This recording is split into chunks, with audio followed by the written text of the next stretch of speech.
এবার দেখাবো যে ইসকন মায়াপুরের ছবি, যেখানে জগন্নাথ দেবের জন্য 56 ভোগের আয়োজন করা হয়, কিন্তু দেখা যায় যে 100টিরও বেশি ভোগ সেখানে এদিন নিবেদন করা হয় জগন্নাথ দেবকে।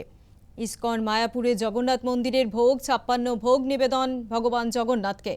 মহাপ্রসাদ তৈরিতে 6 জনের দল এবং রয়েছে পোলাও, কচুরি, ডালপুরি, ডালের ধোকা ও মোচার ধোকা, পনির, এঁচোড়, পাঁপড়ের তরকারি, মিষ্টিতে মালপোয়া ও পাটিসাপটা, রয়েছে পনিরের ঝোল, টিক্কা, কোফতা। ভোগ রান্না হচ্ছে। ইসকন মায়াপুরের ছবি আপনারা দেখতে পাচ্ছেন। জগন্নাথ মন্দিরে ভোগ রান্নার ছবি আপনাদের দেখানো হচ্ছে। জগন্নাথ দেবকে আজকে দেওয়া হয়, নিবেদন করা হয় পোলাও, কচুরি, ডালপুরি, ডালের ধোকা ও মোচার ধোকা, পনির, এঁচোড়, পাঁপড়ের তরকারি, মিষ্টিতে রয়েছে মালপোয়া ও পাটিসাপটা। এছাড়াও দেওয়া হয় পনিরের রোল, টিক্কা, কোফতা। ইসকন মায়াপুরে জগন্নাথ মন্দিরে যে ভোগ রান্না হয় সেই ভোগ রান্নার ছবি আপনারা দেখতে পাচ্ছেন। 56 ভোগ নিবেদন করা হয় জগন্নাথ দেবকে।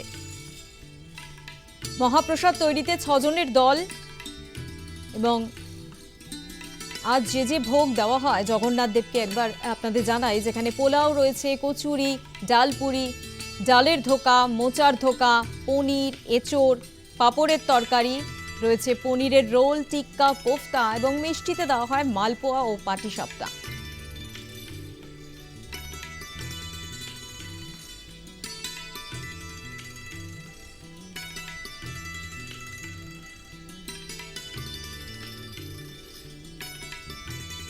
আজকে বিভিন্ন রকমের আইটেম প্রতিদিনই হয়, 56 ভোগই এখানে রান্না হয়।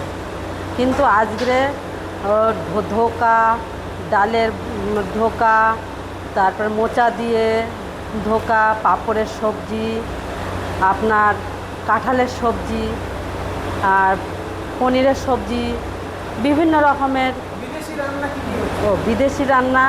ওটা হচ্ছে রোল, পনির রোল হয়, পনির টিক্কা হয়, আপনার কোপ্তা হয়, স্যুপ তৈরি হয়।